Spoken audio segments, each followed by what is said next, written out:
ನಮಸ್ಕಾರ ವೀಕ್ಷಕರೇ, ಈ ದಿನ ನಾವು ಈ ಕ್ಲಾಸಲ್ಲಿ ಸ್ಟೆಮ್ ಸ್ಟಿಚ್ ಹೇಗೆ ಹಾಕೋದು ಅಂತ ನೋಡ್ಕೊಳ್ಳೋಣ. ಇದರಲ್ಲಿ 3 ಟೈಪ್ಸ್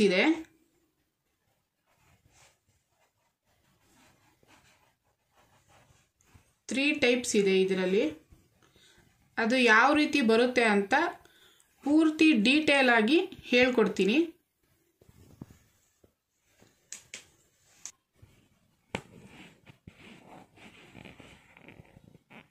ದಾರನ ಈ ರೀತಿ ಮೇಲೆ ತಗೋಬೇಕು. ತುಂಬ ಹೆಚ್ಚಾಗಿ ಲೆಂತಿಯಾಗಿ ತಗೋಬಾರ್ದು, ಇಷ್ಟಿದ್ರೆ ಸಾಕು. ನಾವು ಬ್ಯಾಕ್ ಚೈನ್ ಸ್ಟಿಚ್ ಮಾಡ್ತೀವಲ್ಲ ಅದೇ ರೀತಿ ಬರುತ್ತೆ, ಸ್ವಲ್ಪ ಚೇಂಜ್ ಆಗುತ್ತೆ. ಈಗ ಇಲ್ಲಿ ಒಂದು ನಾಟ್ನ ಹಾಕ್ಕೋಬೇಕು, ಚಿಕ್ಕದಾಗಿ ಹಾಕ್ಕೊಳ್ಳಿ. ನಂತರ ನಾವು ಬ್ಯಾಕ್ ಚೈನ್ ಸ್ಟಿಚ್ಗೆ ಏನು ಮಾಡ್ತೀವಿ, ಇದ್ರ ಮಧ್ಯ ತಗೊಳ್ತೀವಲ್ಲ ಹಾಗೆ ತಗೊಳ್ಳೋದು ಬೇಡ. ಇದ್ರ ಪಕ್ಕ ನಾವು ಫಸ್ಟ್ ಲೈನ್ ಎಷ್ಟು ತಗೊಂಡಿರ್ತೀವೋ ಅದಕ್ಕೆ ಹಾಫ್ ಪಕ್ಕದಲ್ಲೇ ಈ ಥರ ಅದ್ರ ಹಾಫ್ ಇದರಲ್ಲಿ ಪಕ್ಕದಲ್ಲಿ ತಗೋಬೇಕು. ಮತ್ತು ಇಲ್ಲೊಂದು ಸ್ಮಾಲ್ ಸ್ಟಿಚ್ಚನ್ನ ಹಾಕ್ಕೊಳ್ಳೋಣ. ಮತ್ತು ಇದನ್ನು ಎಳ್ಕೋಬೇಕು. ಇಲ್ಲೇ ಹಾಕೋದು ಬೇಡ, ಸ್ವಲ್ಪ ಈ ರೀತಿ ದಾರನ ಎಳ್ಕೊಂಡು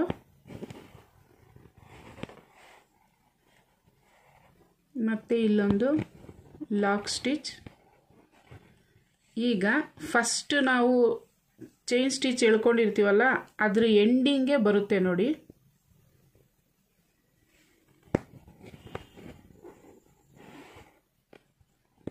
ಮತ್ತೆ ಒಂದು ಲಾಕ್ ಸ್ಟಿಚ್ ಹಾಕ್ಕೊಂಡು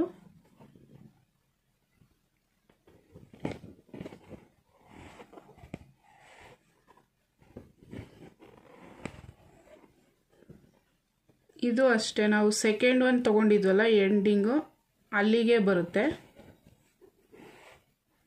ಮತ್ತು ಇಲ್ಲೊಂದು ಚಿಕ್ಕದಾಗಿ ಲಾಕ್ ಸ್ಟಿಚ್ನ ಹಾಕ್ಕೊಂಡು ಮತ್ತೆ ಇದೇ ರೀತಿ ಕಂಟಿನ್ಯೂ ಮಾಡ್ತಾ ಹೋಗಬೇಕು.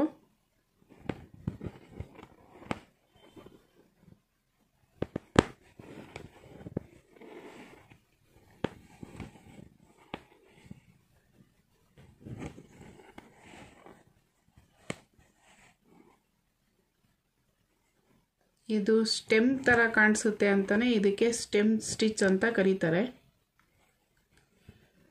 ನಾವು ಫಸ್ಟ್ ಒನ್, ನೀವು ಯಾವುದೇ ಸ್ಟಿಚ್ ನೋಡ್ಬೋದು, ಫಸ್ಟ್ ಒನ್ ನಾವು ಯಾವ್ದು ತೊಗೊಂಡಿರ್ತೀವೋ ಅದು ಎಡ್ಜಸ್ಗೆ ಕರೆಕ್ಟಾಗಿ ನೆಕ್ಸ್ಟ್ ಬರುತ್ತೆ ನೋಡಿ.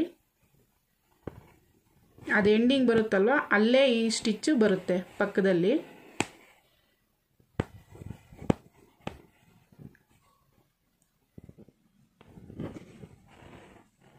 ತುಂಬ ಸ್ಪೇಸ್ ಬಿಡಬಾರ್ದು, ಆ ರೀತಿ ಬಿಟ್ಟರೆ ಫಿನಿಶಿಂಗ್ ಚೆನ್ನಾಗಿ ಕಾಣಿಸೋದಿಲ್ಲ. ಅದ್ರ ಪಕ್ಕನೇ ಮತ್ತೆ ಸ್ಟಿಚ್ನ ಹಾಕ್ಕೋಬೇಕು.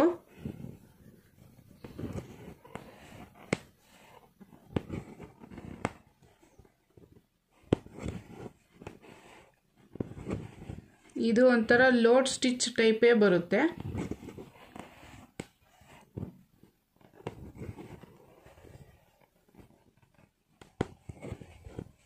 ಇದು ಫ್ಲವರ್ಸ್ ಡಿಸೈನ್ ಮಾಡೋವಾಗ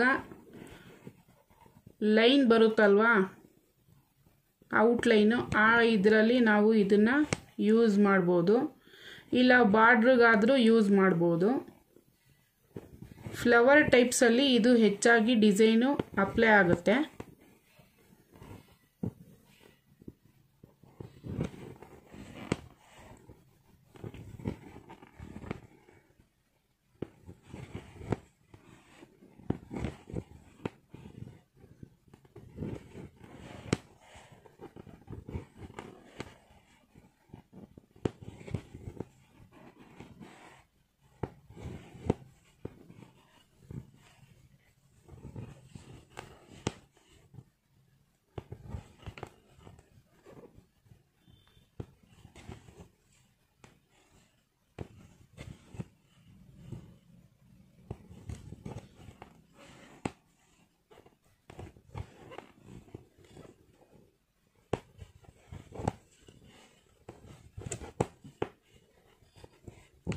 ನೀವು ಈ ಥರ ಒಂದು ಲೈನನ್ನು ಎಳ್ಕೊಂಬಿಡಿ. ಆ ಲೈನಲ್ಲೇ ನೀವು ಈ ರೀತಿ ಸ್ಟಿಚ್ನ ಹಾಕ್ಕೋಬೇಕು. ಆಗ ಸ್ಟ್ರೈಟಾಗಿ ನೀಟಾಗಿ ಬರುತ್ತೆ.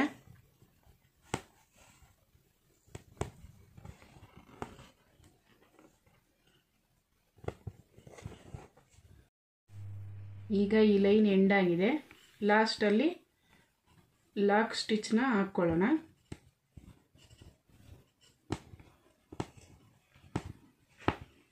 ನೀವು ವಿಡಿಯೋನ ಎಲ್ಲೂ ಸ್ಕಿಪ್ ಮಾಡದೇ ಇರೋ ಥರ ಕೊನೆವರೆಗೂ ನೋಡಿ.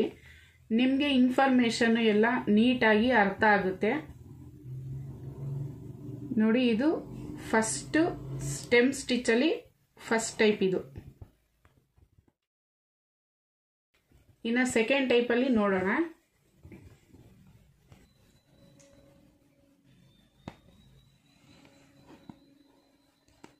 ಮತ್ತೆ ಸೇಮ್ ಅದೇ ಥರ ದಾರನ ತಗೋಬೇಕು.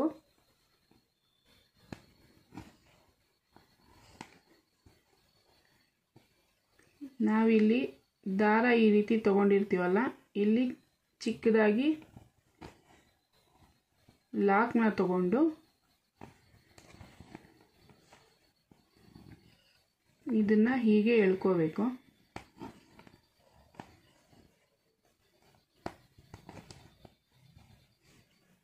ನೋಡಿ, ಈ ರೀತಿ ಬರುತ್ತೆ.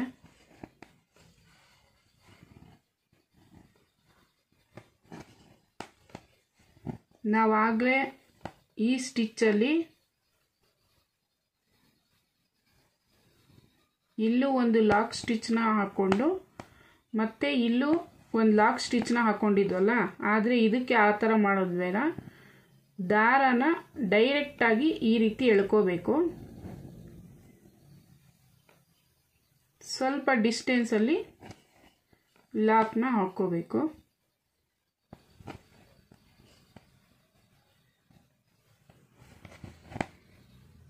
ನೋಡಿ, ಈ ರೀತಿಯಾಗಿ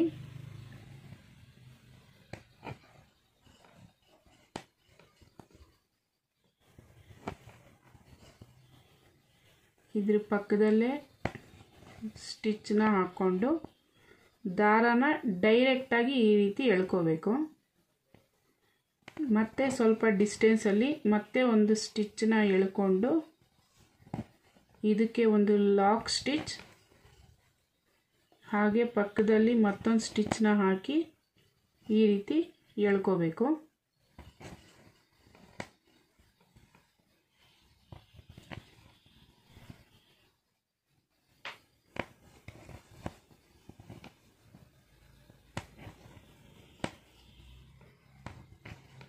ಇದಕ್ಕೆ ಸಿಂಗಲ್ ಲಾಕ್ ಸ್ಟಿಚ್ ಬರುತ್ತಷ್ಟೇ.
ನೋಡಿ, ಇದು ಲಾಕ್ ಸ್ಟಿಚ್ನ ಹಾಕ್ಕೊಂಡಿದ್ದೀವಿ.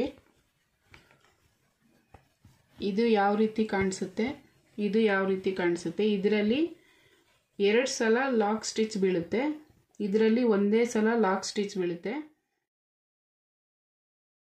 ಈಗ ಥರ್ಡ್ ಟೈಪು ಹೇಗೆ ಹಾಕೋದು ನೋಡ್ಕೊಳ್ಳೋಣ.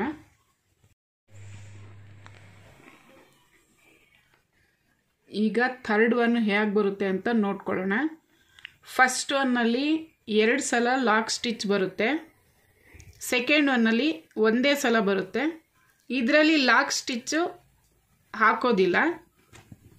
ತೋರಿಸ್ತೀನಿ ನೋಡಿ ಯಾವ ರೀತಿ ಕಾಣಿಸುತ್ತೆ ಅಂತ. ಅಂದರೆ ಇದು ಹುಷಾರಾಗಿ ಹಾಕಬೇಕು. ಈ ರೀತಿ ದಾರ ಎಳ್ಕೊಂಡಿರ್ತೀವಲ್ಲ,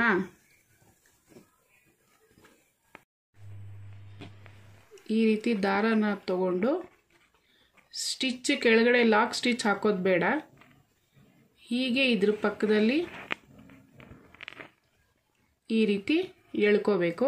ಆಗ ಇಲ್ಲೂ ಲಾಕ್ ಸ್ಟಿಚ್ ಬಂದಿಲ್ಲ, ಇಲ್ಲೂ ಲಾಕ್ ಸ್ಟಿಚ್ ಬಂದಿಲ್ಲ ನೋಡಿ, ಹಾಗೆ ಎಳ್ಕೊಂಡಿರೋದು.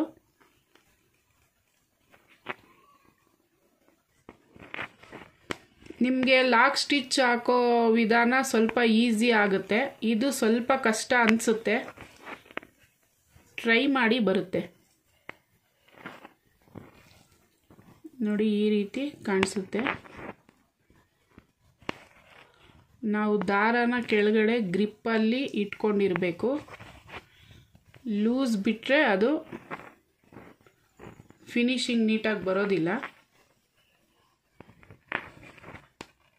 ನಿಧಾನವಾಗಿ ಹಾಕಿ ತೋರಿಸ್ತಾ ಇದ್ದೀನಿ ನೋಡಿ.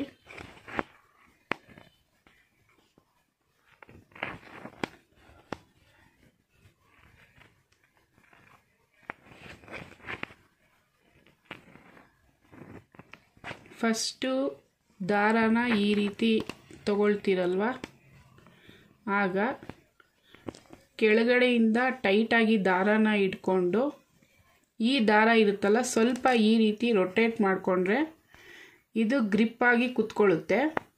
ಸ್ವಲ್ಪ ಲೂಸ್ ಬಂದರೂ ಪರವಾಗಿಲ್ಲ, ಮತ್ತು ನಾವು ಸ್ಟಿಚ್ ಎಳ್ಕೊಳ್ತೀವಲ್ಲ ಆಗ ಕೂತ್ಕೊಳ್ಳುತ್ತೆ ಅದು.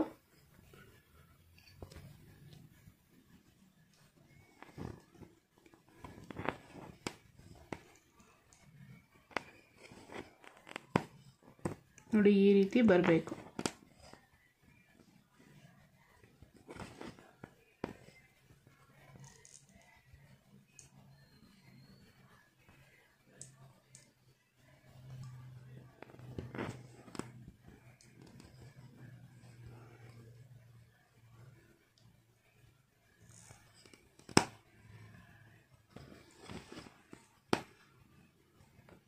ನೀವು ಫಸ್ಟು ಟ್ರೈ ಮಾಡೋವಾಗ ಫಸ್ಟ್ ಒನ್ನು ಯೂಸ್ ಮಾಡಿ, ಆಗ ಇದು ಅರ್ಥ ಆಗುತ್ತೆ. ನಂತರ ಸ್ವಲ್ಪ ಅದು ಟ್ರೈ ಮಾಡಿ, ನಿಮಗೆ ನೀಟಾಗಿ ಅದು ಬಂದಾಗ ಇದನ್ನು ಟ್ರೈ ಮಾಡಿ.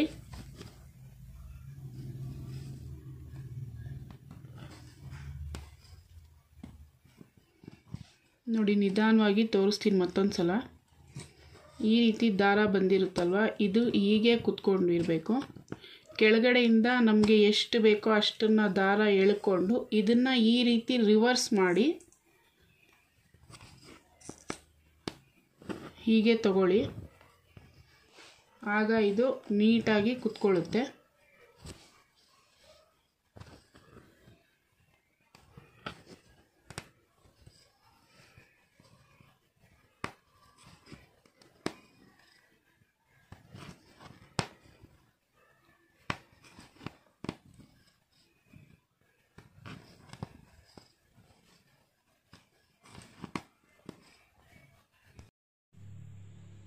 ನೋಡಿ ಇದು ಈ ರೀತಿ ಕಾಣಿಸುತ್ತೆ.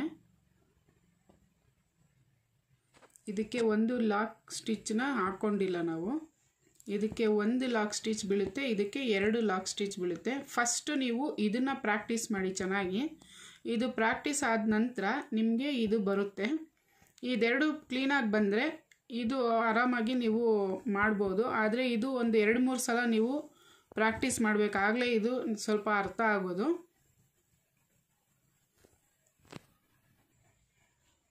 ನಿಮಗೆ ಈ ವಿಡಿಯೋದಲ್ಲಿ ಒಂದು ಟಿಪ್ ಇದೆ.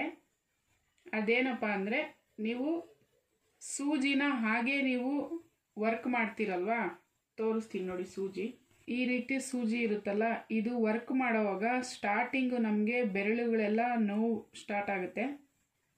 ನಾವು ದಾರನ ಟೈಟಾಗಿ ಎಳ್ಕೋಬೇಕಾದ್ರೆ ಅದಕ್ಕೋಸ್ಕರ ಈ ರೀತಿ ಖಾಲಿ ಆಗಿರೋ ವೇಸ್ಟ್ ಪೆನ್ನು ಇರುತ್ತಲ್ವ, ಆ ಪೆನ್ಗೆ ಈ ರೀತಿ ಸೂಜಿನ ಹಾಕ್ಕೊಂಡು ಹಿಂದೆ ಫುಲ್ ಪೇಪರ್ನ ಫಿಲ್ ಮಾಡ್ಕೊಂಬಿಡಿ. ಆಗ ನಿಮಗೆ ಈಸಿಯಾಗಿ ಸ್ಮೂತಾಗಿ ಬರುತ್ತೆ. ನೋಡಿ ಈ ರೀತಿ ಬರುತ್ತೆ. ಬೆರಳು ನೋವು ಬರೋದಿಲ್ಲ. ಇಂಟ್ರೆಸ್ಟ್ ಆಗಿ ನೀವು ಕಲಿಯೋವಾಗ ಇನ್ನೂ ಇಂಟ್ರೆಸ್ಟ್ ಕೊಟ್ಟು ನೀವು ಡಿಸೈನ್ನ ಕಲಿಬೋದು.